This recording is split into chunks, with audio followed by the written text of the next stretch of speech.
Hello students, very good morning. Myself Vishnu Soni, कू science academy live class platform पर आपका welcome.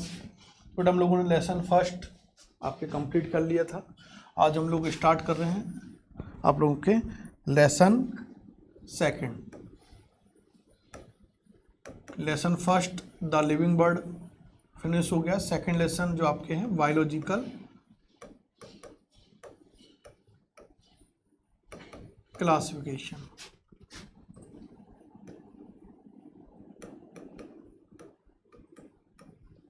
तो देखो बायोलॉजिकल क्लासिफिकेशन क्या है, इसको हम लोग समझने की कोशिश करते हैं। तो फर्स्ट को हम लोग डिस्कस करते हैं क्लासिफिकेशन। क्लासिफिकेशन का मीनिंग हम लोगों ने लेसन फर्स्ट में भी डिस्कस किया था कि क्लासिफिकेशन का मीन्स क्या है कि यदि किसी ऑर्गेनिज्म के अंदर जो हमें विजुअल कैरेक्टर्स होते हैं, उन विजुअल कैरेक्टर्स के बेस पर किसी ऑर्गेनिज्म को ग्रुपराइज्ड करना, क्लासिफाइड करना ही क्या कहला जाएगा, उसका क्लासिफिकेशन होता है। या किसी ऑर्गेनिज्म के अंदर प्रेजेंट सिमिलरिटीज और डिसिमिलरिटीज के बेस पर कि किसी ऑर्गेनिज्म के अंदर ये सिमिलरिटीज हैं और ये डिसिमिलरिटीज हैं, तो सिमिलरिटीज और डिसिमिलरिटीज के बेस पर भी हम लोग यदि किसी ऑर्गेनिज्म को क्या करें, ग्रुपराइड करो, इट मीनिंग ऑफ क्लासिफिकेशन। तो वही क्या है, आप लोगों की क्लासिफिकेशन है। और आज हम लोगों के पास जो लेसन स्टार्ट हो रहा है वो क्या है, बायोलॉजिकल क्लासिफिकेशन है। तो चाहे सिंपल क्लासिफिकेशन टर्म आए या बायोलॉजिकल क्लासिफिकेशन टर्म आए, दोनों का मीनिंग ही यही है। क्लियर? तो कंफ्यूज नहीं होना कि वहाँ लेसन फर्स्ट में सिंपल क्लासिफिकेशन था और इस लेसन सेकंड के अंदर बायोलॉजिकल क्लासिफिकेशन है, तो दोनों का मीनिंग सेम है। क्लियर? तो ये तो हम लोगों की इसकी डेफिनेशन मीनिंग की बात की। सेकंड जो हम लोग कंसेप्ट समझने की कोशिश करते हैं वो है बेटा आप लोगों के इसका क्या ऑब्जेक्ट है। बायोलॉजिकल क्लासिफिकेशन का ऑब्जेक्ट या पर्पस क्या है या सिग्निफिकेंस की हम लोग बात करें तो किसी भी ऑर्गेनिज्म को इसका जो मेन ऑब्जेक्ट है वो किसी भी एनी ऑर्गेनिज्म को बेटा क्या करना है, जितने भी हमारे पास नॉन ऑर्गेनिज्म हैं, इन नॉन ऑर्गेनिज्म के बारे में ग्रुपिंग, उनकी क्या करना बेटा, ग्रुपिंग करना हमारा मेन क्या होता है, इसका ऑब्जेक्ट होता है। क्लियर? तो ये इसके ऑब्जेक्ट की हम लोगों ने बात की थी। नेक्स्ट अब हम लोग आगे डिस्कस करते हैं, नेक्स्ट कंसेप्ट क्या समझते हैं कि बायोलॉजिकल क्लासिफिकेशन कितने टाइप्स का होता है। How many types of biological classification. तो बायोलॉजिकल जो क्लासिफिकेशन है बेटा वो हम लोग यहाँ टुडे बेसिक जो टाइप्स हैं वो हम लोग यहाँ डिस्कस करने वाले हैं। तो नेक्स्ट आप लोग जो हेडिंग मेंशन करोगे, टाइप्स ऑफ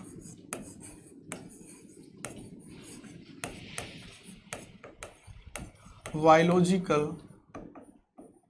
क्लासिफिकेशन। तो बायोलॉजिकल क्लासिफिकेशन की यदि हम लोग टाइप्स की बात करें, बेसिक बात कर रहे हैं, तो फर्स्ट जो आपके बायोलॉजिकल क्लासिफिकेशन है वो है बेटा practical classification. Clear? First is the practical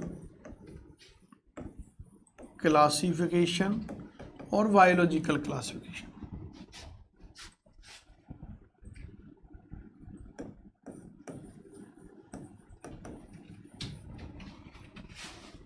second is the artificial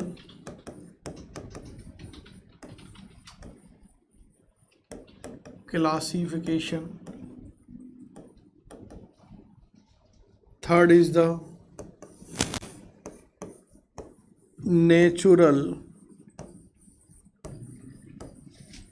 natural classification और फोर्थ इज द फेनेटिक और न्यूमेरिकल क्लासिफिकेशन। तो biological classification are following types. First is the practical classification, second is the artificial classification, third is the natural classification और fourth other is the phenetic या numerical classification. Clear? One by one हम लोग discuss करते हैं। तो first हम लोग जो डिस्कस करते हैं वो है आपके practical classification. What meaning of practical classification? तो देखो प्रैक्टिकल जो क्लासिफिकेशन है बेटा, ये जो वेज्ड है वो क्या होता है, किसी प्लांट का क्या यूज है, उसका क्या इकोनॉमिक इम्पोर्टेंस है, उसका क्या सिग्निफिकेंस है, उनके ऊपर ये क्या होता है बेटा, वेज्ड होता है। कि यदि हम लोग किसी प्लांट स्पीसीज का जो यूज करते हैं, क्या वो मेडिकल फील्ड में करते हैं तो मेडिसिनल इम्पोर्टेंस का प्लांट है, या वो बेटा फाइबर यील्डिंग प्लांट है, उससे क्या हम लोग फाइबर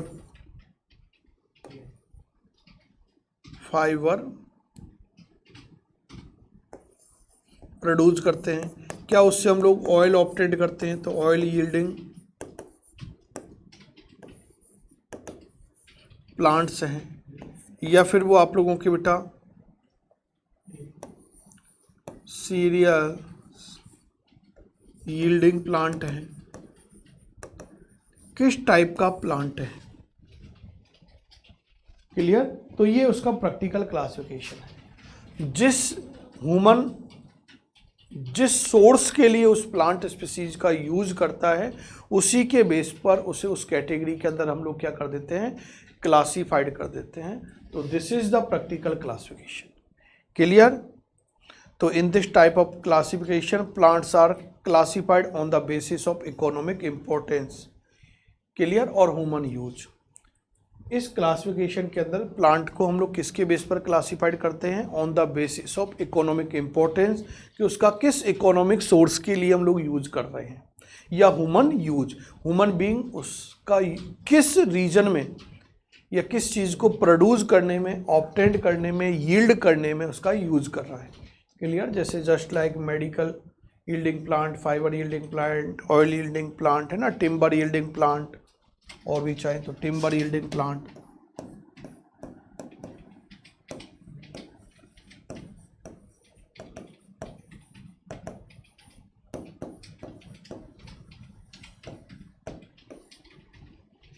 तो ये है बेटा practical classification. Second other discuss करते हैं हम लोग artificial classification. Second classification is the artificial classification. Artificial classification का मीनिंग क्या है, इसका क्या मीनिंग है, ये हम लोग समझने की कोशिश करते हैं। तो देखो बेटा, ये जो क्लासिफिकेशन सिस्टम है ये आप लोगों के प्लांट के कैरेक्टर्स के ऊपर बेस्ड होता है। क्लियर? ये तो बेटा इकोनॉमिक इंपॉर्टेंस के ऊपर बेस्ड था, लेकिन ये किसके ऊपर बेस्ड है, सेकंड और थर्ड की हम लोग जो बात करेंगे, सेकंड और थर्ड जो आप लोगों के बेस्ड हैं, ये दोनों बोथ है, ये बेटा आपके कैरेक्टर्स के ऊपर बेस्ड है, उन प्लांट के कैरेक्टर्स। अब कैरेक्टर्स तो मॉर्फोलॉजिकल भी हो सकते हैं और एनाटॉमिकल भी हो सकते हैं। ये हम लोग प्रीवियस लेसन में भी हम लोग डिस्कस करके आए हैं। तो ये जो क्लासिफिकेशन है ये मॉर्फोलॉजिकल कैरेक्टर्स के ऊपर बेस्ड है। किसके ऊपर बेटे? मॉर्फोलॉजिकल कैरेक्टर्स के ऊपर बेस्ड है। वर्ड आर्टिफिशियल की बात करें अपन लोग, तो यहां पर जो मॉर्फोलॉजिकल कैरेक्टर को बेस माना जाता है वो 1 और 2 को माना जाता है। ओनली 1 और 2 कैरेक्टर्स के ऊपर बेस्ड है, मॉर्फोलॉजिकल कैरेक्टर्स के ऊपर। तो this classification is based on the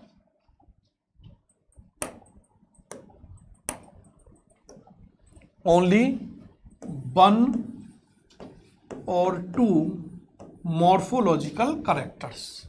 The artificial classification system is based on only 1 or 2 morphological characters. Clear? और ये जो क्लासिफिकेशन सिस्टम था इसके ऊपर बेस्ड जो क्लासिफिकेशन है वो है बेटा, फॉर एग्जांपल यदि आप लोग बात करें तो कैरोलस लीनियस। कैरोलस लीनियस का जो क्लासिफिकेशन है, the classification of Carolus Linnaeus is based on artificial classification. इस पर बेस्ड है, आर्टिफिशियल क्लासिफिकेशन के ऊपर बेस्ड है। अब कैरोलस लीनियस का क्लासिफिकेशन क्या है, अगला क्वेश्चन आता है, नीट लेवल पे क्वेश्चन आ चुके हैं यहाँ से। क्लियर? तो इन्होंने क्या किया बेटा, कैरोलस लीनियस ने जो प्लांट्स किंगडम था उन प्लांट किंगडम को on the basis of स्टेमन, on the basis of स्टेमन plant kingdom को इन्होंने कंप्लीट, जो प्लांट किंगडम था, plant kingdom, plant kingdom, kingdom आपको याद आ गया, टैक्सॉन था ना, टैक्सा और टैक्सॉन, टैक्सोनोमिक कैटेगराइजेशन में हम लोगों ने डिस्कस किया है। तो ये जो किंगडम है प्लांट किंगडम, इस प्लांट किंगडम को उन्होंने क्या किया, कैरोलस लिनियस ने, on the basis of स्टेमन 24 classes के अंदर क्लासिफाइड किया था। कंप्लीट प्लांट किंगडम को कितनी क्लासेज के अंदर क्लासिफाइड कर दिया इन्होंने, 24 क्लासेज के अंदर क्लासिफाइड किया था। क्लियर?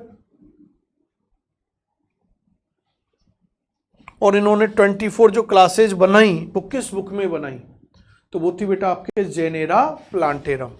ये जो क्लासिफिकेशन दिया था वो किस बुक में दिया, तो बुक्स जेनेरा प्लांटेरम। पहले कैरोलस लिनियस के लिए एक और आई है बेटा, स्पीसीज प्लांटेरम, याद रख लेना, Genera Plantarum and Species Plantarum both books are published by Carolus Linnaeus and also Systema Naturae published by Carolus Linnaeus. ये भी हम लोगों ने देखे थे बायोनॉमिकल नोमेनक्लेचर सिस्टम के अंदर हम लोगों ने जब बात की थी। अब हम लोग कह रहे हैं बेटा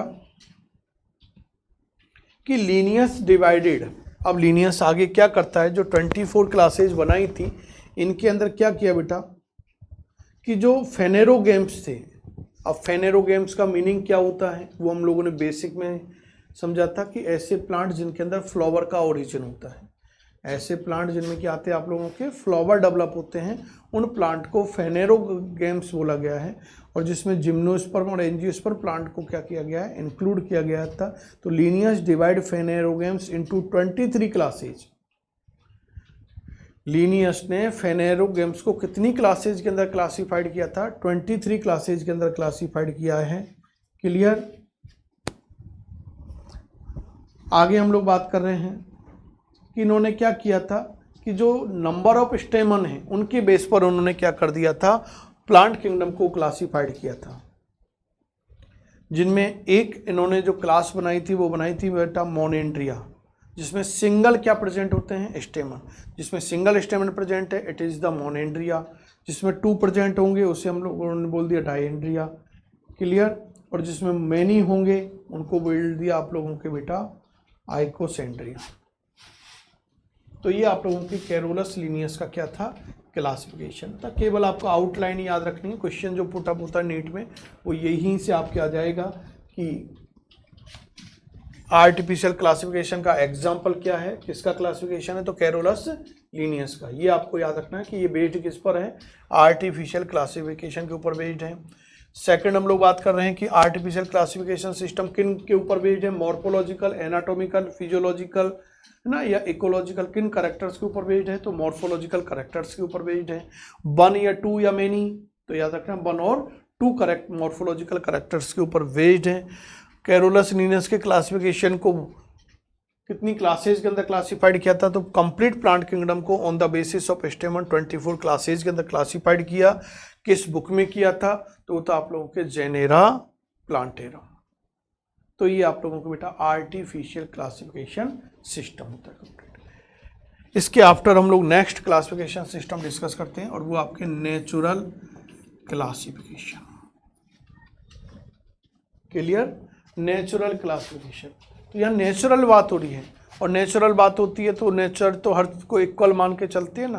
तो बात यही यहाँ से आप लोग समझ जाना कि जो in this classification system plant is classified on the basis of many morphological character. किनके ऊपर बेस्ड है ये बेटा, मेनी मॉर्फोलॉजिकल करेक्टर्स, यानी this classification system is based on the many morphological character. 1-2 पर नहीं बल्कि मेनी मॉर्फोलॉजिकल करेक्टर्स के ऊपर क्या है, बेस्ड है। जितने भी मॉर्फोलॉजिकल करेक्टर को हम लोग ऑब्जर्व कर सकते हैं उनके ऊपर दिस क्लासिफिकेशन सिस्टम क्या होता है, बेस्ड होता है। इसलिए सबसे अच्छा यदि बेस्ट यदि हम लोग क्लासिफिकेशन सिस्टम की बात करें तो this classification is the most useful classification या मोस्ट वैलिड क्लासिफिकेशन ही आपके कौन सा है, नेचुरल क्लासिफिकेशन है। क्लियर, क्योंकि यहाँ सारे करेक्टर जितने भी मॉर्फोलॉजिकल करेक्टर्स हैं उन सारे मॉर्फोलॉजिकल करेक्टर्स को यहाँ क्या किया जाता है बेटा, इंक्लूड किया जाता है। आगे हम लोग डिस्कस करेंगे कि जो नेचुरल क्लासिफिकेशन सिस्टम है, ये natural classification system is also two type. ये क्या होता है, आल्सो टू टाइप का होता है। First natural non phylogenetic classification और नेचुरल फाइलोजेनेटिक क्लासिफिकेशन। क्लियर, क्या मेंशन करोगे आप लोग, natural classification is of two types. First is the natural non phylogenetic और second is the natural phylogenetic. Clear, तो मैं यहाँ एक मीनिंग आप लोगों के लिए डिस्कस करते हैं कि क्या होता है मीनिंग ऑफ फाइलोजेनी।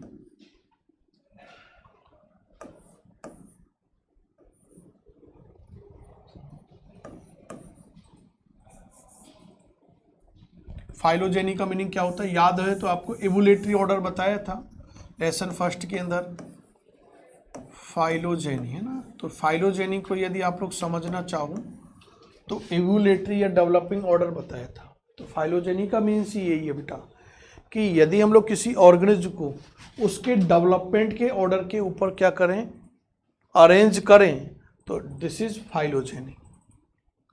जैसे अपन लोग देखते हैं, कई बार बोलते हैं ना पहले आओ पहले पाओ, तो जो ऑर्गेनिज्म अर्थ पर पहले ओरिजिनेट हुआ है उसे फर्स्ट पोजीशन देनी चाहिए, उसके बाद आने वाले को अगली पोजीशन देनी चाहिए।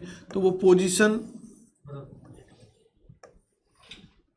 ये डेवलपमेंट ऑर्डर हो गया, क्या हो चुका है, ये डेवलपमेंटल ऑर्डर हो चुका है। तो this developmental order is known as the phylogeny. इसी का मीनिंग क्या है बेटा, फाइलोजेनी है। और ये जो फाइलोजेनी टर्म थी बेटा, ये किसने दी थी, लेमार्क ने। Phylogeny term proposed by Lamarck. लेकिन चार्ल्स डार्विन ने इस फाइलोजेनी के बारे में डिस्क्राइब्ड स्टडी की थी। Term proposed by Lamarck, term proposed by Lamarck, what described study of the phylogeny by the, किसके थ्रू है आपके, चार्ल्स डार्विन। लेमार्क का नेम और आपके चार्ल्स डार्विन।